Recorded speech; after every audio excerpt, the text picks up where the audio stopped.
Warm greetings from Sushma Swaraj Institution of Foreign Service, Ministry of External Affairs. It is an honor to be present here and sharing one's thought. My first question to you is, am I visible? Because I think I'm too short probably for the dais. So, I mean, this is the question I generally ask. Anyhow, am I visible and audible? Right. Thank you so much. So my presentation is going to be very small, to the point. I think Adil sir has made my presentation and the whole task very easy. First of all, he and Srinivasan sir, they have laid down the whole, idea of what Karamyogi is. So I'm going to be very specific with regard to what Sushma Swaraj Institute of Foreign Service, it does as CTI, aligning its principles with the core principles of Mission Karamyogi. So I'll be very specific and to the point. So these are the three questions which Adil sir had asked, that if we are able to give it to ATIs, probably, we will be able to provide them some actionables right to the point that they can pick it up.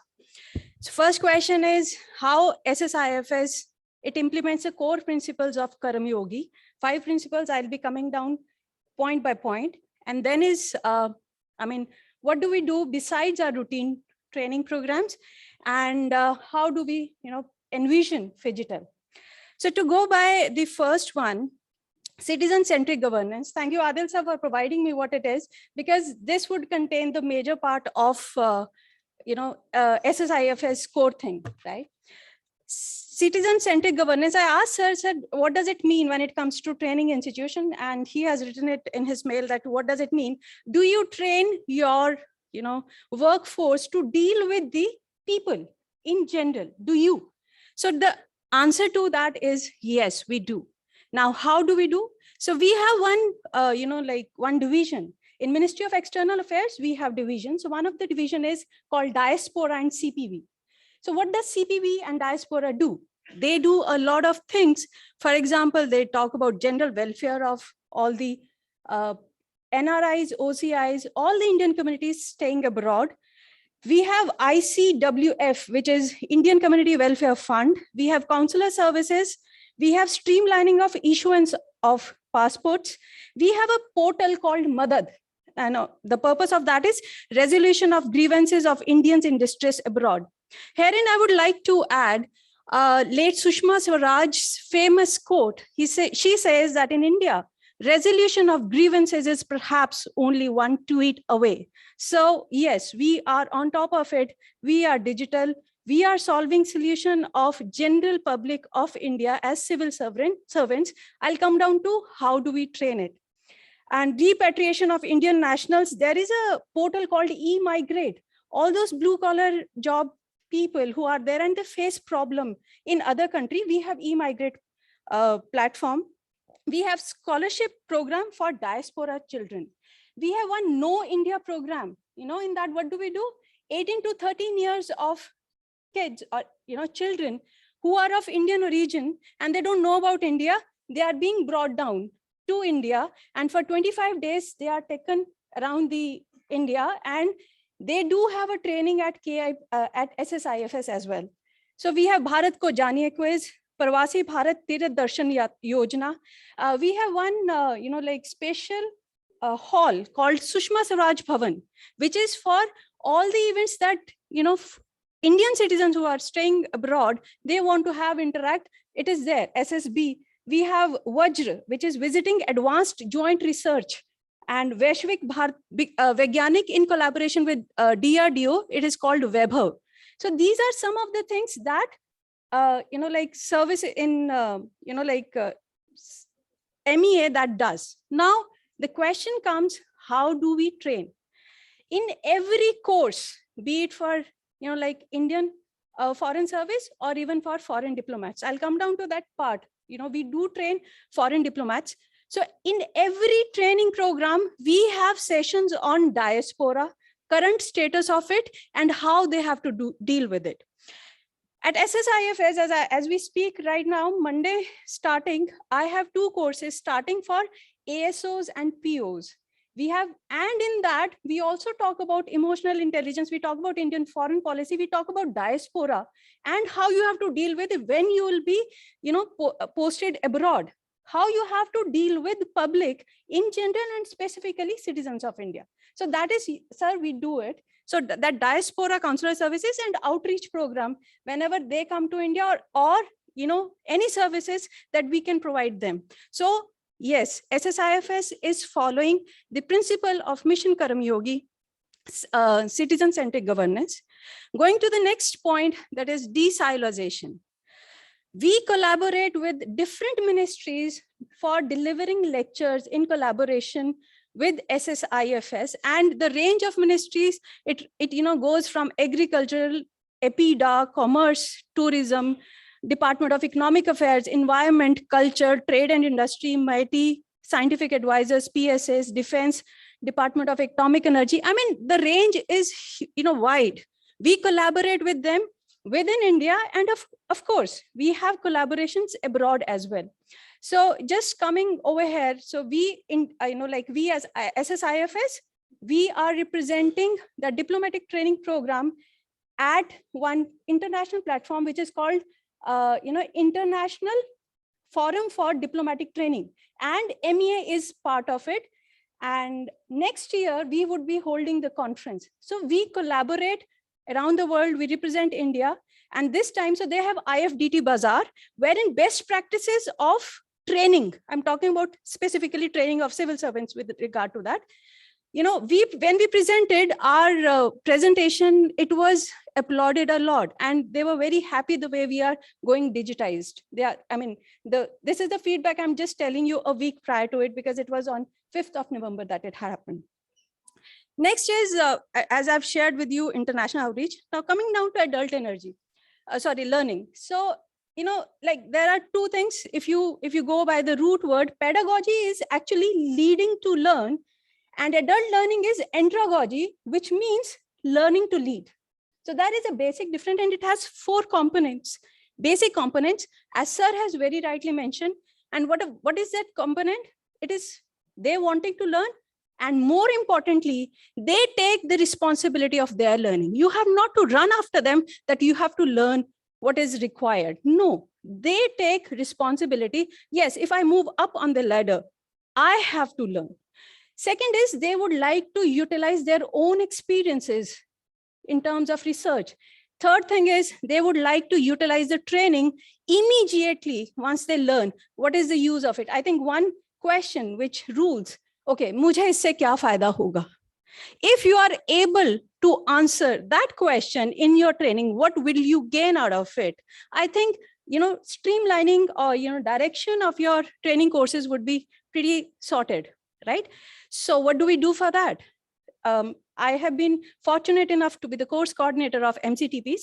So what we do, we give them a specific topic and they do a research. For example, those, IFS officers who have had, some mission or posting abroad. So we ask them how they have helped India to, achieve the target of, like made in India. What did they do in that mission? Was it something that is there any scope that they can add to it? They do their own research, they write down research papers. It's not only for MCTPs, it is also there for OTs. So last year, 2020 batch, when they came, they wrote research paper, and I hope you would really appreciate that EAM has personally took those research paper to see what would they be contributing. So we design a, research question, and then they write research papers. Of course, we have made a template for that and very specific. See, officers are not researchers. What we need to give them is, as training institutions, we need to give them a framework, clear, concise, and probably short, so that they should be able to contribute from whatever they have learned from their experience. They are able to align, right? We do plagiarism check. Yes, we return their thesis if somebody has written a lot. No, please write down from your own. We do that as a part of adult training. Role of stakeholders, I've shared with you, rule to role, adult learning, they take the responsibility of their own learnings, right? Next is access to technological tools for OTs. We have, tools like speed reading and info relation. We have 2 days course wherein, they are they should be able to read a lot. So for example, I have got one app, it is on, like reading, or better say cognitive abilities, because I, being a psychologist, I would prefer that, cognitively you should keep challenging. So when I was reading that, and there is one part wherein, how can you read faster? And I was aligning it with what, we do. We give, in collaboration with US, the kind of, like how can they speed up or mind map software training. These are being provided to them. And the last one is shared learning resource. I think Srinivasa would agree with me that, like right now we just have neighborhood policy module right in the January at Labasna for OTs of 2021 batch. It will be a 3 days program, and all the input has been taken from divisions of MEA. It has been compiled, JS level and above. They have given their input, like what is the current status. We are making course material on it, and we'll be providing them. So we do share our resources. Besides that, one of the, I would say one of the great thing is we have foreign diplomats training wing. And as of now, we have already trained. If I don't count Gambia, which would start from Monday, so we have 3,600 foreign diplomats who we trained in, like India, SSIFS, and they are alumnus of us. We talk about it to, during our training to MCTP of different levels that, okay, we have such a large corpus of alumnus abroad as well. Go talk to them, find out wherever you are going, find out their name and talk to them. Yes, you went to SSIFS.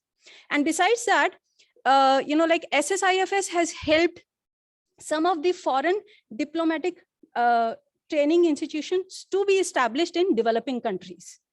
And even we have sent some books. So we share our learning resources, within India as well, of course, and, abroad, because it's diplomatic training part of it. Now, the next question is, what is being done to provide training based on demands as opposed to fixed routine tenure-based training? So when we talk about fixed routine, I think we all know it is like FC, after FC, it is phase 1, phase 2, MCTP 3, MCTP 4, MCTP 5. Then we have, like commercial representative training or economic or commercial diplomacy. We have training modules for ASOs and PAs as well. We have induction program training. Then we have, like training with regard to their postings. And then we have promotion related for ASOs and PAs. And in that, the training which I'll be doing next week, and we talk about emotional intelligence. We talk about India's foreign policies. We talk about, wide range of things that when they go there, they represent India. They represent that side of India. So, these are our routine. So this comes under OT, and then we have a foreign training wing and officers training wing of India. In that, now, besides that routine thing, we have international ones. We have modules and familiarization courses for both foreign diplomats residing in India and from different countries or regions. Like we just had held, some of the familiarization courses. We share with them our political understanding. We share with them what is India's foreign policy, how do we perceive it? We talk to them that, despite whatever the government would be, how India stand on foreign policy would be, it is being perceived. Then we have 90 MOUs with the country, with other countries.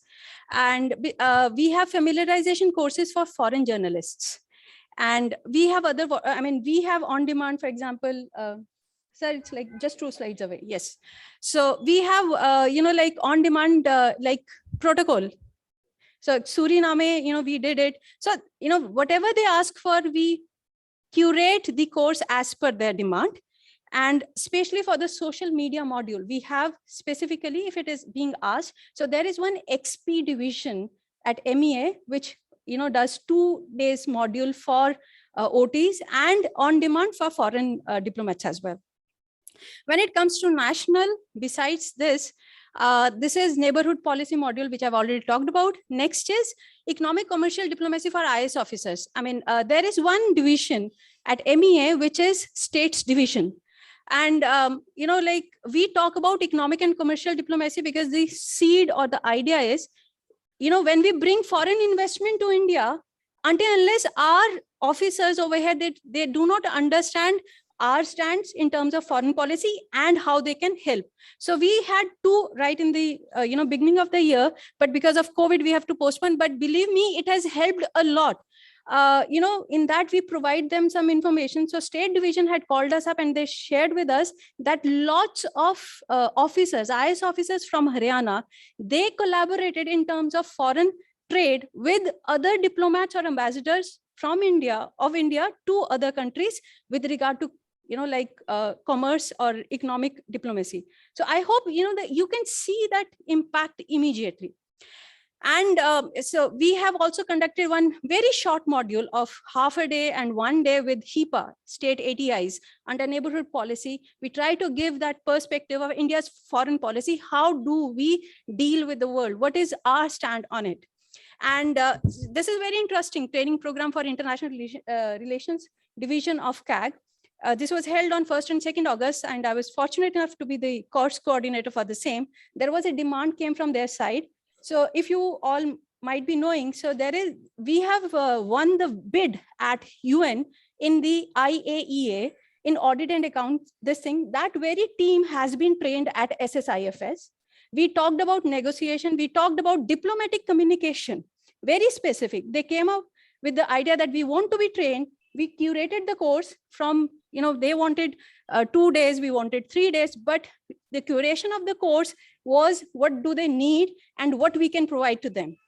So, I mean, I think, sir, this is an... Yeah, let's open for questions. Yes, sir. If you don't mind. Yes, sir. I just, you can see that everyone is